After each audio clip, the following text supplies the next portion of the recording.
I really did it. Dope boys in the trap, holla back. Smoking weed, cutting crack, counting stacks.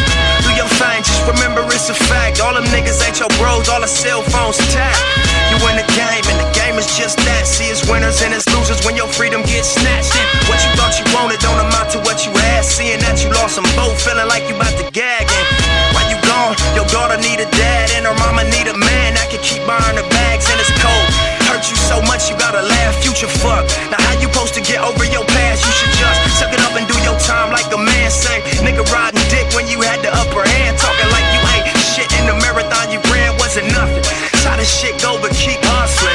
Dirty game seen a twist so I shorty changed. Think about it every single time I board a plane. It ain't no love, you just ignore the pain and use the money and the fame as an overcame. Yeah, that's how it go when you young and getting dope. But do your thing, I don't give a fuck. We getting money, nigga. We going up, oh. 30, 20, 50s, and 100s. Fast up that I'm living, marathon that I'm running. Take advantage of everything, granted, just keep it coming. On my off day, they might accuse me of stunning. A1 credit, I don't co-sign nothing. Admit it, I'm addicted, can't stop hustling. Went from blending in, now my lifestyle's custom. Bail money set aside, I ain't yet touched it. Motivated nigga, make them reconsider something. Lot of niggas hustle, can't keep up with the money. Gotta grind through the winter to make it to the summer. A risk you gotta take when you own it like I want it. Transition out the game, no longer see opponents. Now I see a business and I'm looking like the owner. Handle business from a distance, I don't know him, I don't wanna. Snitches on a proud, matter of fact around the corner. The punishment is heavy and it's getting even stronger. Money coming steady, by the way it's even longer. Take a glance at my diploma, graduate is an honor. I'm out here getting dollars and they act like it's a problem. I'm all about a win, losing never was an option. That explains all the champagne bottle popping. You damn right, my whole gang make a profit. What we getting money? What we getting money? What we getting money? What we getting money? What we getting money?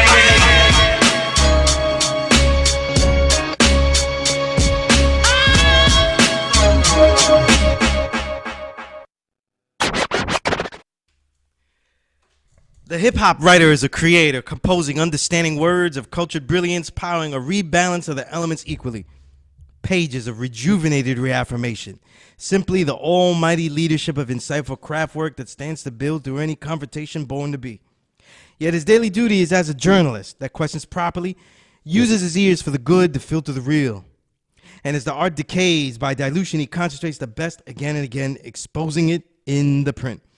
Today's journalist and tomorrow's historian, he listens to share.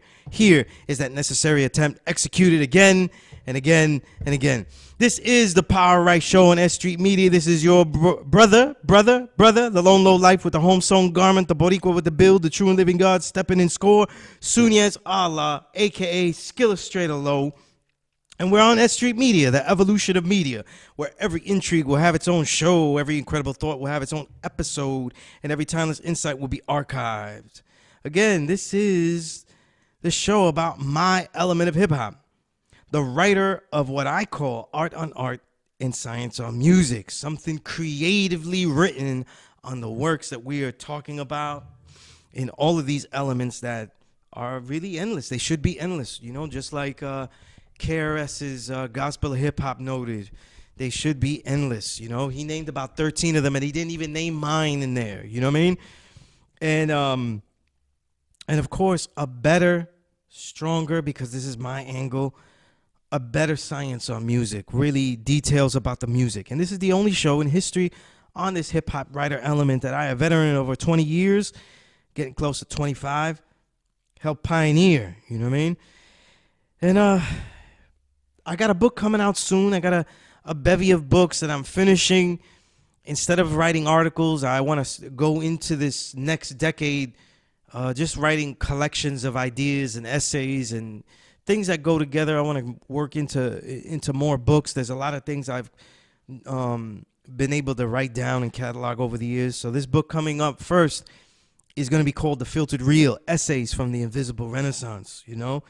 Invisible Renaissance, you'll notice, is also the name of the album by Tragedy Gaddafi coming out soon.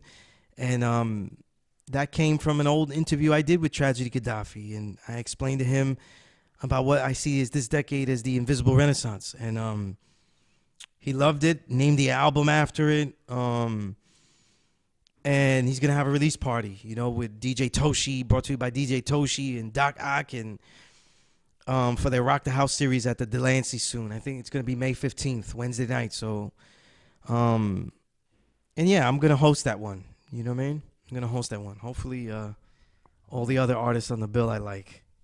You know, hopefully I don't get into any trouble. You know what I mean? But it's Tragedy, so you know it's going to be a great album. But yeah, recently, the last thing, I got to give a shout out to Skanks. You know what I mean? Every time, you know, he's one of those people that every time you hate hip hop, being around him makes you like the shit again because you was getting tired of the shit, and then you go see him. And one of his main shows, he's got the Bankai Hour radio show on B-Box Radio. Look that up. Do a Google search for B-Box Radio because they got a lot of stuff.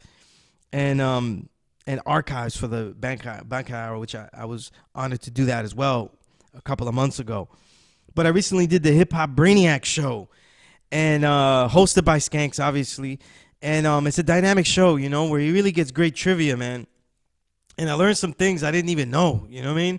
I was learning some things, and not dumb shit that you don't want to know, like stuff that I really wanted to know. Like I left here with a great song, and actually put me onto a song that I never really paid attention to in you know, before, because I fronted on the entire album. That happened in the 90s. Like, you got so much stuff, and it happens a lot more now because there's so much work being put out by brothers. You know, it's only nearing the end of April, and I'm pretty sure if I look at my files, it's already at least 60 LPs, what I'm calling an LP, because now I'm thinking of making a decision here about what I call LPs, but LPs, long players, at least 60, and EPs, shorter works, at least 25 to 30. So it's about a quarter of the year. I got over 100 things already. It's just ridiculous. But I'm thinking, like, maybe in my mind, I'm thinking of LP, SLP. I'm making this up. And EP. So EP is that short work, something that's barely doesn't reach 20 minutes. LP is something that's maybe like definitely something that's clearly an album, like a maybe 40-minute joint on. And then I'm thinking, like, if it's in the 32-minute range, like a lot of albums are coming out in the 32-minute range, 10 actual songs, 30-minute range. I see those as like now SLPs. It sounds weird. Short, long players, right? But what's a good example of that? A lot of Napoleon the Legend albums come out like that because he loves the 10-song format. And those come out like, you know, he gives you a 3-minute song and 10 tracks, you know what I mean? And songs are just shorter now. So they, even if he gives you 3 verses, though, the songs still come out shorter. Whereas, let's say a song like 9 songs by Illmatic, they come out longer, or like the Paid in Full, because guys did more verses, like in the Paid in Full era. They did an extra verse, a 4th verse, usually. But in the 90s, what you had was a lot more deeper musicianship. So you saw sometimes the 3 long verses, but also some, you know, a bridge, you know, a DJ cut a segment, session, bridge, you know, however you want to look at it, you know what I mean?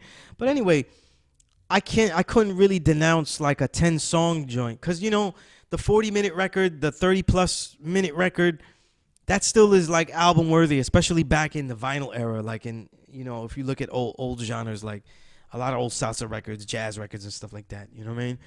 A lot of great jazz records. They were about that length too, you know? And yeah, so it's just in my mind. This is just ramblings from my mind. But the Hip Hop Brainiac show was fun, and I had great competition. I had my producer, Math, and boy, he was getting all the ones I got, though. You got one guy that is going to know all the music that we both loved, you know what I mean? So it was really neck and neck. I just ended up knowing a lot of the producer credits that were for the 10-point questions, and I got myself in. And it's funny because a lot of those questions were irritations, things that I was frustrated at. So they ended up being remembered in my brain, though. Like, RZA producing a track on Biggie's album, you know what I mean? The Long Kiss Goodnight, which I thought was um, a near violation. Like, I was confused at the time. Like, I was caused confusion because, like, oh, why is he working with Biggie? And, Wu-Tang Forever just said, is saying that, that a lot of shit is R&B, rap and bullshit. And let's keep it real. A lot of life after death. I don't care if you love it. Every single song on it, its diversity is based on the programming of rap and bullshit. Like, it's a lot of crossover genring there. There's a lot of crossover stylings there. You know what I'm saying? The Bone Thugs stuff, the 112. I mean, this was Blasphemy just 3 years before, but now you do a song with a very, very, very, very diluted R&B group, and now it's diversity. You know what I mean? Just, I don't know. Are there gonna be some bullshit Lil Nas X versions of tracks sprinkled into people's albums as diversity nowadays too? You know what I mean?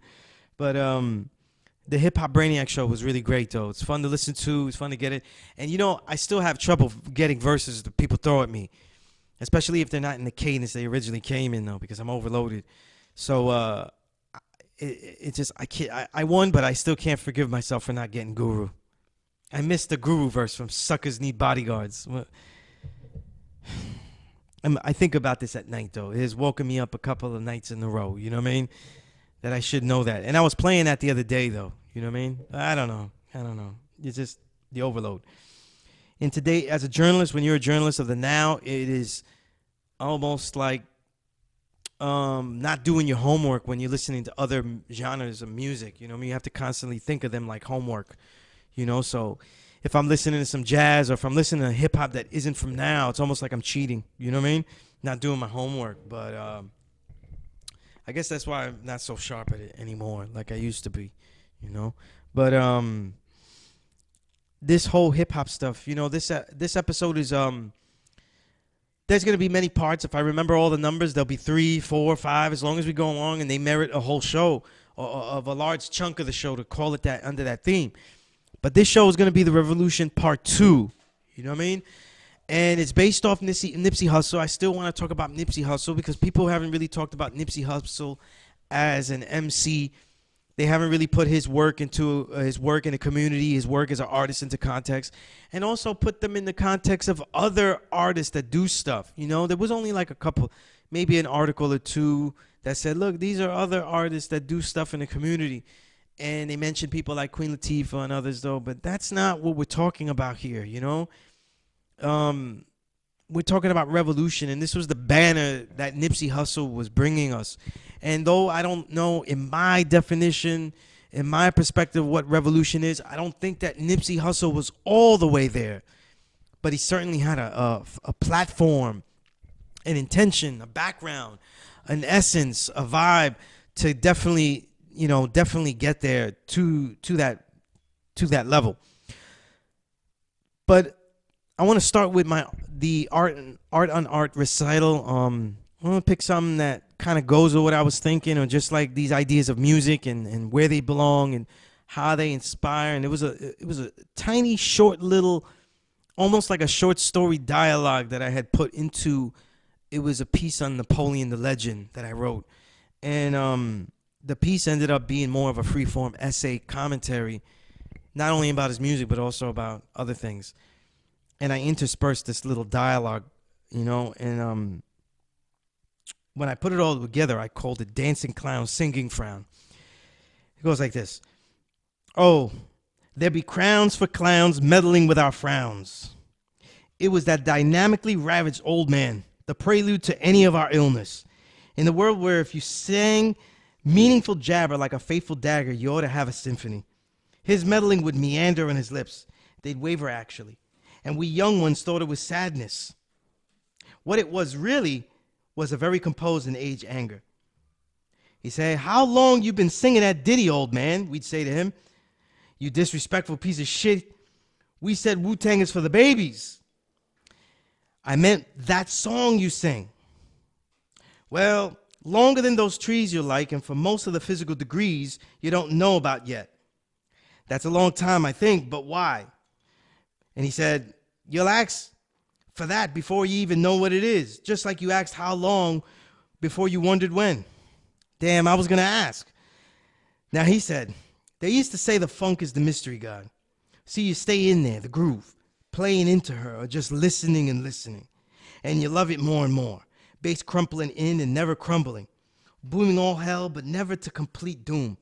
Drums, a banging of the drum, a signal to the two when they keep it on the one. We dance because they dance.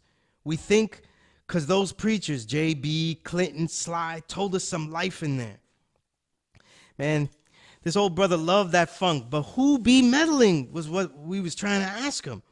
The old man kept talking, though, said we spoiled ourselves with our own privilege, said we black, some dark, some light, some past four, but that ain't right. But all got a plight. The old man say, yeah, the black one, that's the one I'm talking about, the one the legend named. So spoiled, he'd go on, that your eyes have gotten strewn, spying inside of our own sickness, illness. That dynamic disease he clambered on, where these children turned hells into metaphors of fresh. Man, that old man was too right. Exactly like I alike. I knew his funk became my funk. Just mine was the pounding of the letters, a locomotive locution, yelling demands in sweet cursive, abusing the English in reparative grammar, and aphorisms on rhythmic chops off the chakras. See, we got ourselves some black privilege to build, but damn that old man, I gotta laugh. 'Cause there really be crowns for clowns meddling with our frowns. Anyway, that was a piece that was for Napoleon. I interspersed it in a piece on Napoleon, the Legends, Black Privilege. Not the Black Privilege, what was the name of those mixtape? His mixtape series. Let me pull that up though, because the lead singles on those mixtapes were the Black Privilege, parts 1, parts 2. But and that stays in my head. But the mixtapes were called and they had great covers though. But this was for the third and fourth one. I get that, call that up right now. But it was for the Steal This Mixtape series, and that was the volume 3 and 4. But now, continuing on with this, building on Nipsey Hussle, I'm going to cover some things I said last week, maybe in a little bit more detail, maybe just to put it all together, kind of try to make this like a more conclusive build on it. But last week I talked about the exploitation of his death, with convoluted theory. You saw all of that stuff faded. And even the displaying of the gory details of his murder, which was terrible by the media. Even today I saw a headline news piece of some, I think it was Schoolboy Q, I think it was, and he was critiquing negatively, as he should, the coverage of Nipsey Hussle's death and by the media and stuff. And I thought it was pretty lousy too. You know what I mean? You could tell that nobody really listens to the music of anybody anymore. They don't really. This is their time to give it a last analysis of respect and stuff, and they really don't. You know what I mean? It works sometimes with some of the legends because that return to the essence, because they might have some memories with some songs, but they really don't know. Again, it's why I say science on music, because they don't really know any of the music that was really there, really the impact of the music and stuff. You know what I mean? Like talking about the lack of detail. It goes on and on. I thought with Sean P, with Fife, and it goes on and on. They didn't really understand the music very well. You know what I mean? They didn't really understand Sean P's brilliant satire. They didn't really understand much about Fife, and they were just catalog him as a battle rapper who likes sports. You know what I mean? It didn't really get very profound, and I thought that to really honor someone and appreciate them, you ought to go a little bit deeper. But and I said last week, regarding this whole Nipsey Hussle thing, it really showed that the veil of what I'm calling this decade as the invisible renaissance, that veil that makes it invisible really is this concept of respect fake, and with Nipsey Hussle, I always saw that he used one of those words, respect being one of them, and the other being hustle, those words really have two distinct definitions, and Nipsey Hussle really brought them out, not hustling just because you're going to do things by any means, lacking morals, ethos. He really had a strong ethos in his music, and we'll go through it. But I mentioned that last week, he made like a respect fake mantra of hustle, and he turned it into something profound, And I think, and I said this last episode 41. I said he was a very good MC. I thought he was getting better. He obviously was a great man altogether immediately. I thought in many levels he was a true revolutionary. You know what I mean? I thought in other levels, I thought to call him a complete revolutionary was a little bit simplistic as well. And sometimes in the field that he was being very progressive in, we would kind of give that label because that's all people care about, that money making and that money growing, and some of the other stuff they weren't really analyzing very well at all. And I talked about some of the immediate reaction of hoping that he would do things covertly, maybe he wouldn't have got shot. Obviously that has something to do with it on a street level, on a way you compose yourself level, but many people that were saying that was talking about what he was saying as far as like his lyrics, as far as his work with like the documentary on Dr. Sebi, you know what I mean? Which that's not really Dr. Sebi isn't really that underground like that, you know what I mean? And a lot of the progressive measures, Sebi had his own particular progressive ideas that were particular to him, because all progressive, and I say this now because I haven't talked about Sebi.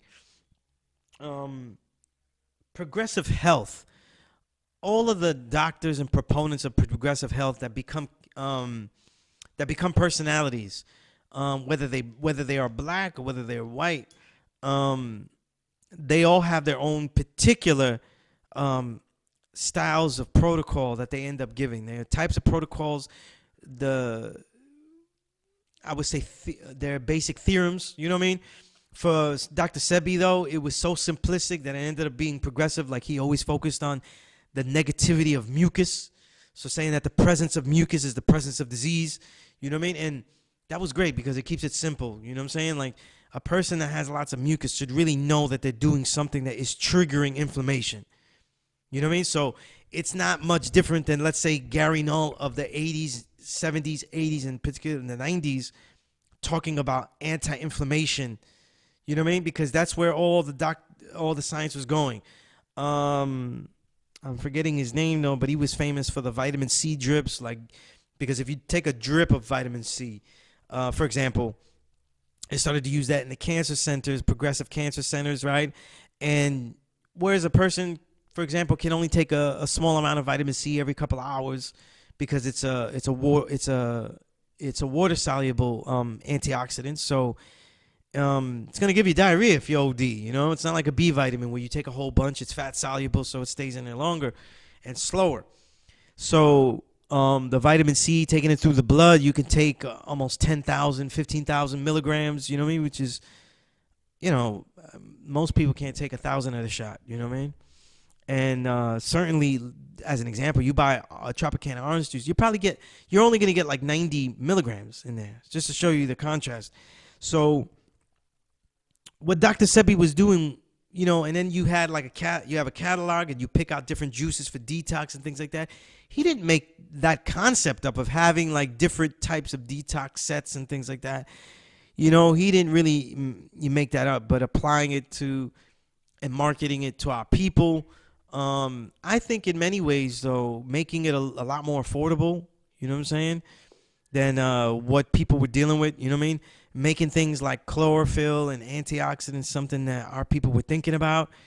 I think it's a disservice to Sebi to act like Nipsey was the one that was really getting it out there. I think it was really Sebi in his whole life. And I've been, just being a community teacher in Harlem for the last 19 plus years, people know about Sebi already, you know what I'm saying? And, to also forget about the impact of the Jamaican Rastafarian community in the development of health and progressive health is really a disservice to real history, especially New York history. You know what I'm saying? Some of the most progressive health things have come from, and revolutionary health ideas first came through the Rastas. You know what I mean? With ITAL foods, the concepts of fresh foods only, nothing in the can, nothing processed, vegetables and fruits and stuff. Everybody just gets, oh, it's the weed and stuff. Oh, you smoke weed and shit. But they forget that the Bob Marleys and stuff, they weren't eating canned food. They weren't eating things that were out of a box. You know what I mean? So if you were to say that it's just that good weed that was keeping them youthful, that's far from the case. You know what I mean? That's far from the case, and I want to keep it there. I don't want to get into conspiracies about Sebi or anybody like that, you know what I mean? But he had a pretty big empire, you know what I mean? And also too, alkaline foods. Sebi stressed alkalinity a lot in his protocol. But again, that's not nothing new. They were already selling alkaline filters, you know what I mean? And those weren't being sold to us. We were going to look for them after learning from Sebi, and others, you know what I mean? And but as a lot of guys sold out, diluted their products, you know what I mean? Like a lot of Gary Knowles stuff got diluted and sold out, put maltodextrin and all this stuff to chase that green shit, you know what I mean? They was chasing that green chlorophyll, and Sebi stayed consistent, I have a lot of students and brothers that I know and sisters that really gained a lot from his protocols and stuff, and even I have, you know what I mean? Some of the stuff I didn't agree with, the obsessions with certain things like the hybrids, as far as fruits and vegetables. I thought he went a little too far, but it's still something that really immediately helped a lot and helps a lot of people. So I couldn't put Nipsey as like sparking that, bringing it to another level. Sure, you know what I mean? Making an enemy of the industry, sure, you know what I mean? But I don't think, as time has gone on, we don't think that that's the case, you know what I'm saying? But as far as Nipsey, let's talk about him as an MC. There's an ability to build as an MC that is very difficult for most, though. Most stuff as MCing, and also too, the natural commercialization of hip hop makes rap very, very corny sounding to build on. You know what I'm saying? Because so much, if you watch cartoons, if you have children or you just watch kids' cartoons, rapping is a big part of how they jingleize stuff for children and stuff. And most jingles and most cartoons, they're using Run DMC flows. You know what I'm saying? And they're using basic flows that we already mastered and stuff like that. You know what I mean? So an MC like Nipsey had to me, I would have assumed that he would have sounded didactic, preachy, because they're rhyming so slow on the beat. You know what I mean? And but Nipsey pulled it off, and it's literally, his ability to literally slang hashtag all of the inside under an umbrella of a movement called, the marathon. It was literally, his whole career was like, as an MC, was like his natural gifts meeting the market opportunity. And I sound gross saying that. I feel gross saying that. But that's what it was, and it's only noticed with the ones that achieve it, achieve it by being embraced by the market, because a lot of other guys do it and they make great music too, but people just aren't listening. It might have been a little bit deeper. And let's be honest though, sometimes the MC with more dexterity, vocal dexterity, meaning a little bit more faster and more complex cadences and tempos, has less of a crossover ability. You know what I mean? And that impairs. Nipsey Hussle wasn't really a very dexterous MC. He was very impaired by a lot of types of beats. You know what I mean? He could rock a really dope beat. I introed the show with the DJ Tiger made a fusion blend mixtape of Nipsey Hussle versus Over Primo. And if you notice, most of the classic Primo, those hard driving, where the BPM is a little bit higher, where they're calling for more lyrical dexterity and complexities. Those aren't really being used because they would have had to be slowed down too much. A lot of the beats are really from Primo's 2000s and 2010s era, stuff that he gave Royce and others like that, because they can catch a slower MC. And I thought it was a very good job, because lately I haven't been happy with DJ's blend tapes in general. They've been very sloppy. You could hear things too slow. You could hear verses out of the pocket. And remember, when a DJ blends acapellas with beats, it's now not the MC's responsibility. It's the DJ's responsibility to get the verse into the pocket. You know what I'm saying? He's got to get it in the pocket. You know what I mean? And they usually don't. You know what I mean? They usually don't. It's a combination of getting the right cadences and the right tempos to the right cadence, and then also matching it up as far as arrangements, though. Because the arrangement can mess it up too, where those musical breaks kind of end at the right times with each bar. You know what I mean? And then make it a perfect blend. This one with Nipsey really, really worked out. You know what I mean? Really worked out. In my attention, I don't think it's proof that he could rap over those beats consistently, though. That I don't bear witness to. I never bear witness to that, though. You can't blend somebody and then say that they could do that. You know what I'm saying? That would be unfair to him or anybody else that you were doing that with. But when we talk about his opus, his magnum opus is going to be Victory Lap. Let's keep it real. Victory Lap, the majority of its music is literally just varied styles of pop rap music. They're designed to ignite through dance rhythms. The bop is not a bap, and the boom is not a soon if you call it that and stop. You know what I mean? A lot of these tracks, like let's say, for example, Dedication. When you listen to Dedication, it's really a dance song that has some re-kicks that are hip-hop derived, but it's not. Like if freestyle music was made today, it would sound like these tracks, I think, if you updated freestyle singers, you know what I mean? And freestyle singers is a good example because they really can't sing that good. You know what I mean? They really didn't have good chops and stuff, you know what I mean? They croaked on the high pitches and stuff. But they would have done well today too because the vocator, everybody's using vocators for that, you know what I mean? Where it's like you using it, now you could sing using a vocator, and if your voice is so terrible, you just amplify the vocator, and it doesn't look like your voice got lost. It just looks like you decided to make your voice more digital sounding. So it's a win-win. So check for my album coming soon. No, I'm just kidding. But but boy, those freestyle singers still look good. They're amazing. Anyway, I love if they were here, I might change my tune. But then you have Real Big. The song Real Big with Marsha Ambrosius is really, that's an R&B song. You know what I'm saying? It's an R&B song with hip-hop lyrics on it. If you listen closely, Nipsey's bars aren't even rap. They're talked with such, let's talk about MCing. When we MC now, between bar and bar, between one word and then the next bar with the word that rhymes with the previous bar, that would be a bar. These bars have such large spaces. Like dead spaces between them when he does them. It's like, yeah, and then we gotta hustle on. And we got the bustle going on. It's such a long gap that it's not rapping anymore.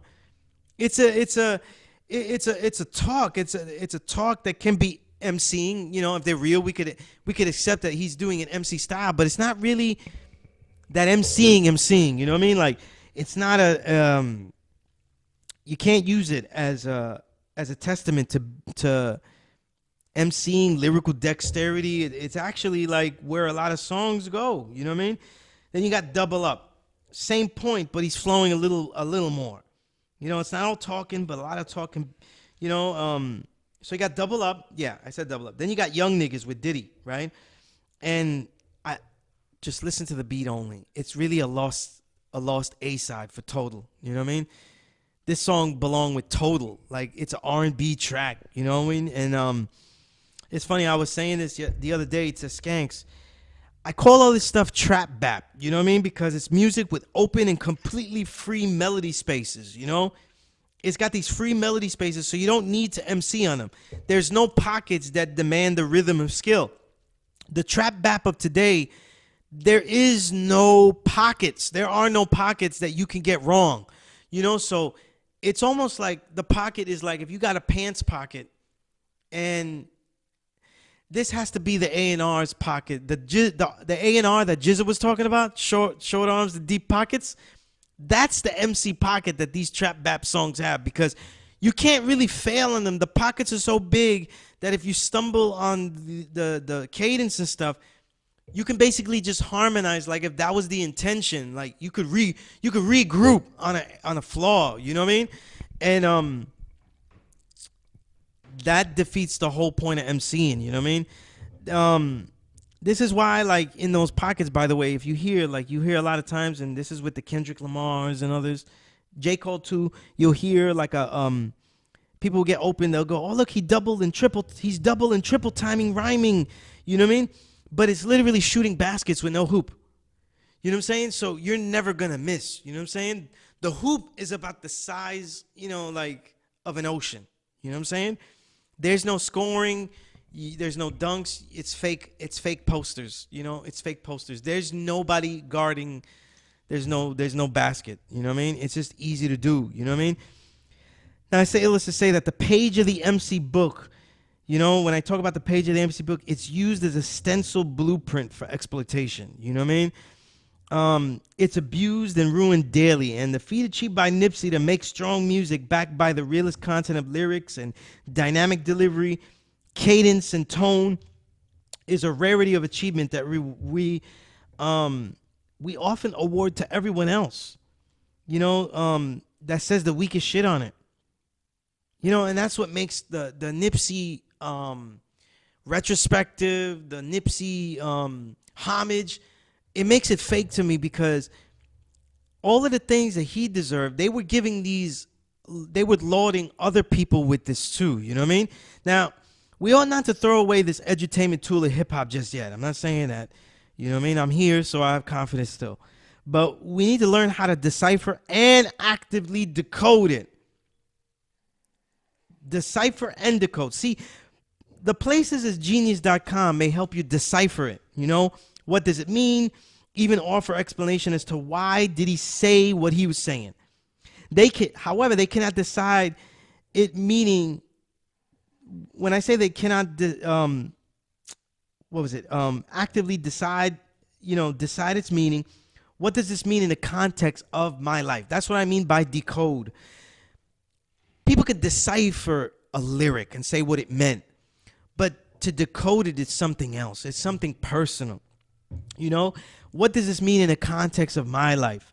The relating and the revelation of purpose that comes from it. Your understanding of it leading to how you would live your culture. In other words, how are you inspired by this? You know, you hear KRS's beef, what a relief, when will this poisonous product cease? And you starts to egg in your mind, right? And no pun intended, right? It starts to get in your mind, and after a while, it starts to mean something. You start to look at things a different way, you know? So it's a difference between deciphering it and then really decoding it. I'm using the word decode as like something personal to you, you know, and it seems like we merely shed a tear of disconnected empathy at someone who may be another poster to fuel us to get a bag, not what bag, which way to that bag, or why the bag at all. You know what I mean? And the thing is that Nipsey's music, though, wasn't just celebratory or fuel music for the hustler getting a bag in general. And even though that's the way it's being used, like he was hype you up to get that bag. No, he was particular about the nature of the bag, the way you go get the bag, excuse me, the ethos by which you'll go get it. All of these things meant something to him. And these are things that I was quoting last week from his comments that talked about it. You know what I mean? And even though, so Victory Lap becomes obviously a celebratory expression. You know what I mean?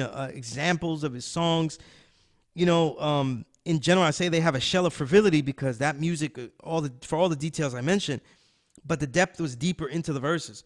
The realness, the authenticity of what one is representing really meant something to him.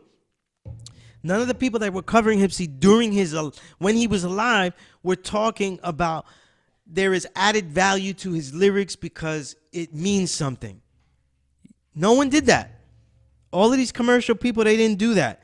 So that's what makes it more amazing that he blew up, because he was blowing up simply by his own dynamic, his own charisma, and all of those things. You know what I mean? And I'll tell you something as a side note. You know what I mean? This idea of today's trap bap, you know, this idea, because it's most of this hip hop music that you're hearing on the radio, that is dance music. It is not hip hop. It's dance music. You know what I mean? And it's really club music, you know, and we're using it in the hood as like just bag fuels, you know, like bag scores, you know, the score for the bag or whatever bag it is. And see, that's the way we're being taught how to use it too. We're just doing what they showed us. So if you look at the marketing angles that sell rap, it's always being used now as like songs of inspiration for capitalistic struggle. You know what I mean? So the hustle now is just general capitalistic struggle. I see a lot of programs on TV. Like I was watching that lawyer show, For the People, and it's got nothing to do. There's not one brother in there that does like has a hip hop vibe at all. You know what I mean? None of the sisters, none of that. It's not even close. And every time they're about to do shit, like get pumped, they play some trap bap track that's like ignite them to go get the shit. And I see that constantly. So it has become the pop, you know, the pop score for, you know, the inspirational moment, the hip inspirational moment for the next scene, you know, that pivotal scene, the, you know, crunch time shit, you know what I mean? And yeah, it works when it's Creed, you know what I mean? Like the Creed movies, right?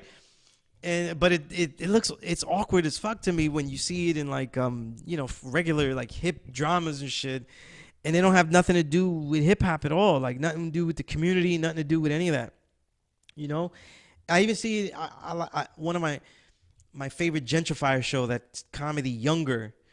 They is about, the whitest white show. It's about it's a gentrified community in Brooklyn. Like literally, it's a comedy show. You know, older woman, 40s. She masquerades as a younger person to get a job, and she lives in gentrified Brooklyn. Man, they play all this trap bap stuff, and I'm like, y'all don't, you know what I mean? Because this is the music that it's being pumped to them, and you'd be surprised who's really listening to this, you know what I mean?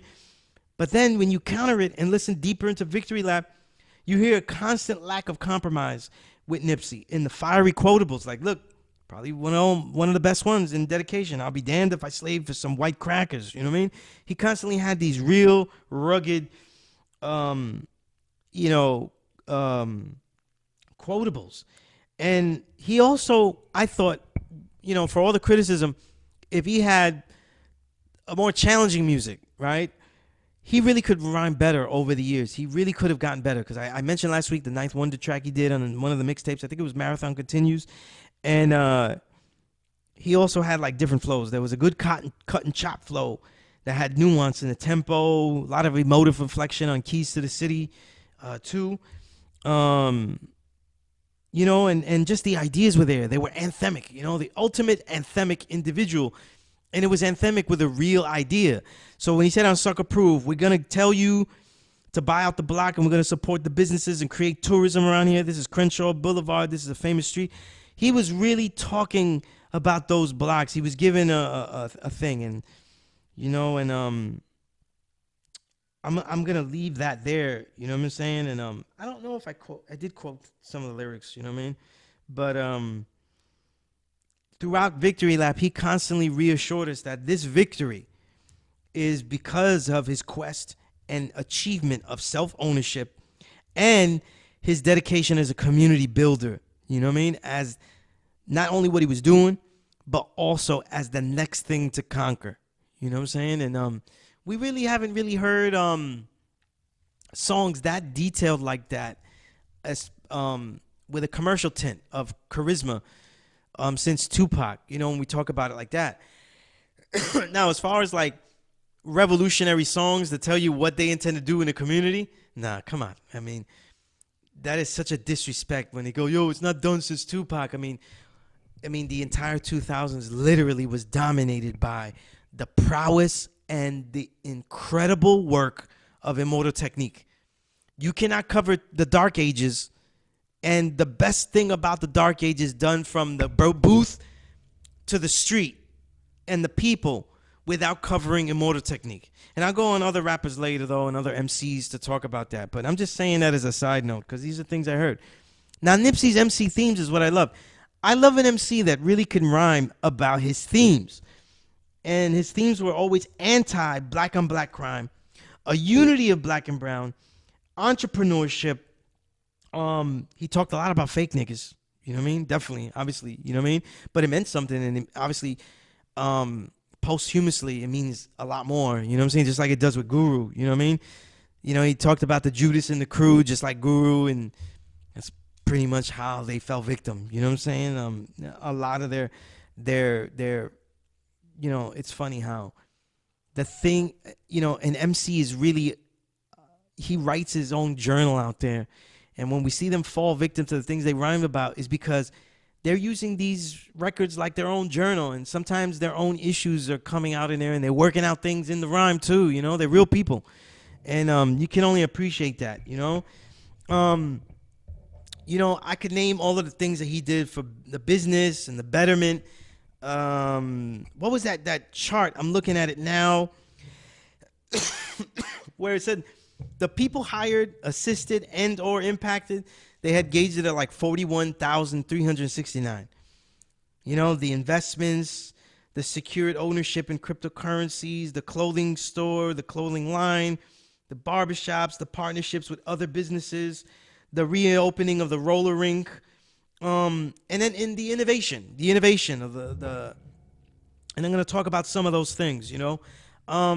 Nipsey had said this. He said, I believe that economics is based on the scarcity of markets. He didn't make that term up. That's a business term. And it's possible to monetize your art without compromising the integrity of it for commerce. And that never was given credence, though, when he was alive, because every other rapper that's blowing up is going, and trust me, I've been in those rooms where they go, yeah, okay. You know what I mean? Like, if you're going to say, we can't compromise the integrity to do this and still make markets, that's laughed about. That's laughed on. You know what I mean? It's not really respected. But the things with his death that bothers me the most is that I wanted to see what were the details of the terms of his Atlantic deal. You know, because he was very anti-360 deal. He had a lot of verses anti the 360. Always made fun of the guy that was under that. Like, that was the slavery you're under. And he was able to do this album Victory Lap under a very unique deal. And that, I'm not doing conspiracy. And as much as I think that Diddy and Jay-Z are the evil apocalypse, right? I'm not going to mention any of that shit. But I would have loved to hear what that was. And maybe it'll come out one day, the details of that in real detail, like how he went about it, how he pitched it to them and all that kind of stuff, and how he was able to comfort them to say that, yo, you will get your return on investment. But if you want to see more stuff, I want to lead you into the Forbes article, and I'm look for this right down inside Nipsey Hussle's blueprint to become a real estate mogul, because a lot of the good details are in there. You know what I mean? His real estate ventures are important because he was buying the block. And mind you, just as a note, I wrote this the week he died. I said, when Nipsey said he was buying up the block, I said, that doesn't mean that it won't be gentrified. You know what I'm saying? Buying up the block doesn't mean it won't be gentrified. I'm going to give you one case in point that I'll build on later as we get into it. I got to fly through all these builds. Magic Johnson Theaters. Magic Johnson Business. 125th Street got gentrified in Harlem, and a lot of those businesses are black owned. Okay, go to your Magic Johnson Theater. There's, you know, we can appreciate that there's some, you know, matinee prices and stuff like that, but it's pretty much a regular theater. You know what I mean? Right? Now, to me, as far as the ideas, Nipsey Hussle's work was really not an anti-capitalism, which for me personally, that's what I consider the highest form of revolution. Not an embrace or a reworking of the system, which is all levels that need to be attained. But the complete revolution is a change of the entire system, and that includes the most important system, though, the fuel, right? The matrix fueling. Nipsey Hussle was not an anti-capitalist. What he was doing was a very progressive counter-capitalism. The exorbitant use of an abusive facade of capitalistic excess to build an intimate experience is powerful. You know what I'm saying? Here's what I mean. That Proud to Pay campaign where he was taking everybody, like making you pay, you could still get the works, but if you paid a lot of money for his works, you get an intimate experience with him. This led to a lot of other great and good MCs overcharging their work, and that got nothing to do with what Nipsey was doing. Nipsey was making this music available to have and to listen to. It was having it in a certain way that was intimate to the collector and the fan that you were rewarded for. So that's totally different. You know what I mean? And he said it. Yeah, I personally play the album and narrate and elaborate on key songs and lines. We will physically visit the locations being referenced on the album to put our feet in the ground, breathe the air, taste the food, feel the climate. While we listen to the music, we will create what we coined as an intimate, multi-sensory music experience, almost like a real-life director's cut of a film. That's from Nipsey himself. This is way beyond a lot of dope MCs like Mac Hami or STNAC or anybody just charging their shit like $1,000. Dope MCs, right? Dope MCs, good MCs, MCs, right? Charging $1 million for tracks, and you're like, yeah. You know, there's a reason why, you know, a lot of dope MCs, they go OD and they build a market out of curiosity and mystery, and they've done that. Like the God Fahim, a very dope MC, but he has like over 500 songs in a very young career, and most of those are tiny, small projects that are charged like 40, 50 a piece, you know? But anyway, I digress, right?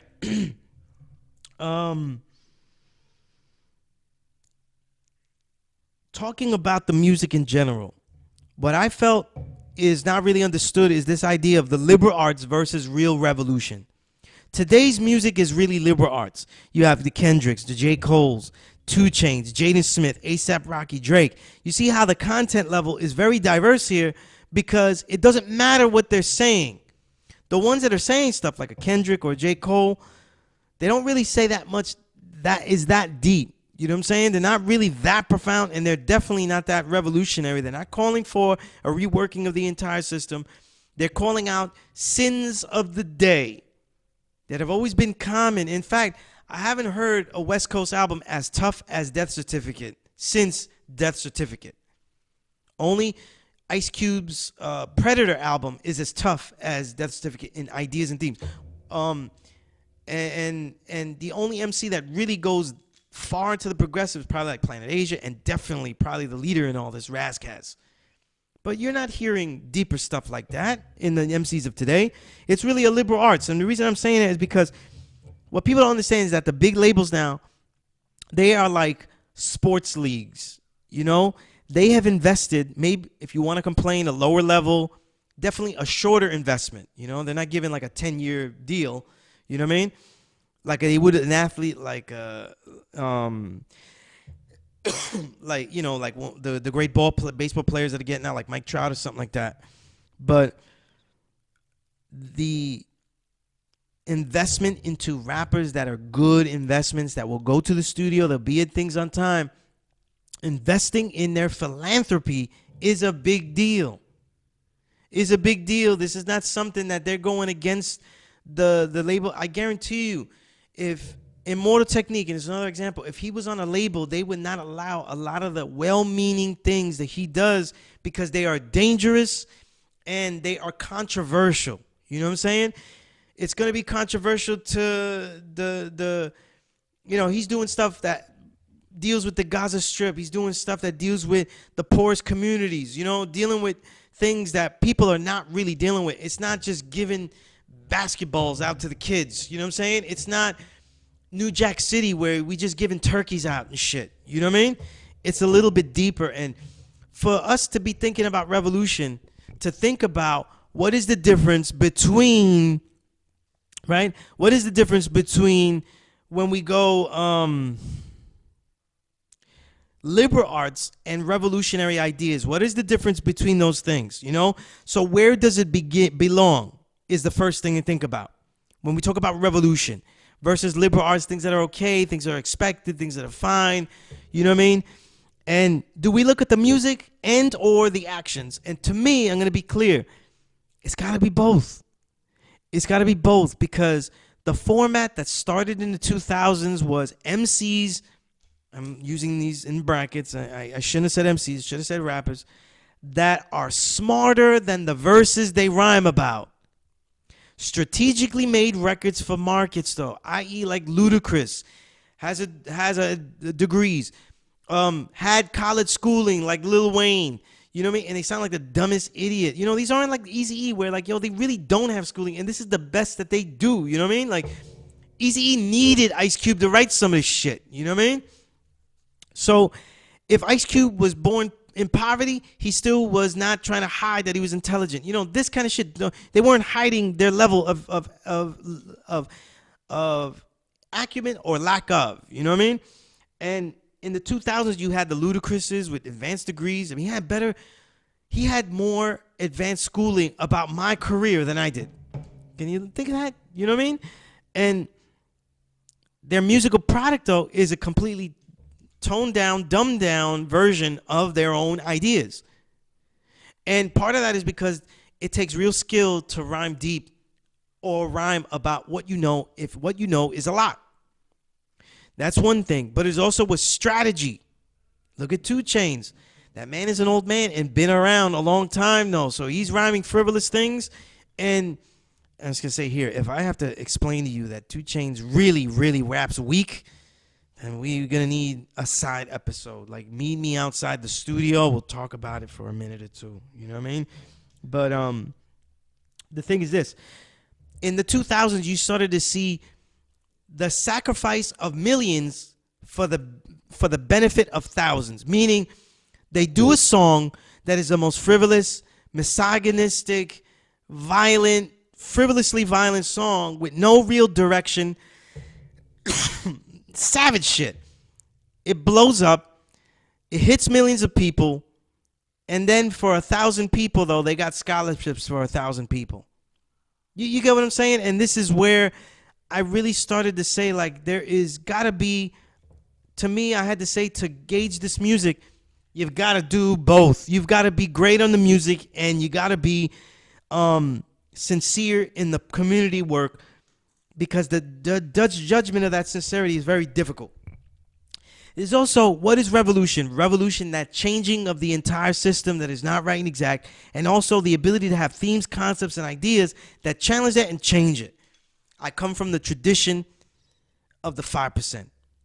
Everything the 5%er says technically is already revolutionary, because we are going against the idea of the last 6,000 years, the new idea of the last 6,000 years, that there is a mysterious being, energy, or force up in the sky handling all of the hard-to-do tasks that engage us in daily life. That already there, not even the whole thing, is a thing, you know? And I think also we have to also look at the activist and or community builder.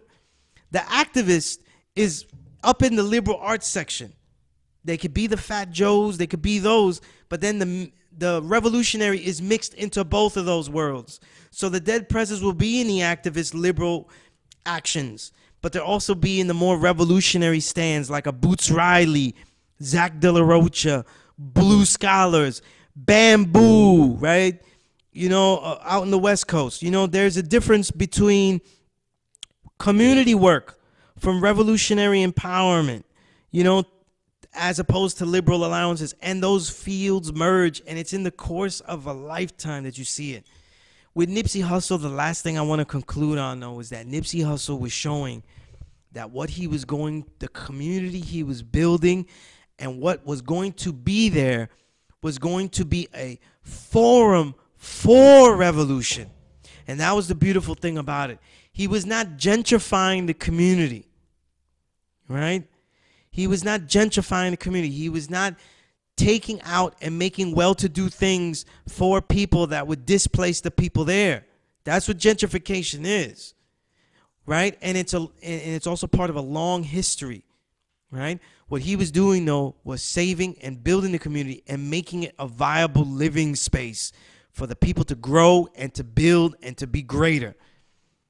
It's the ability to bring forms to others that made Nipsey Hussle a legend, you know, in that respect.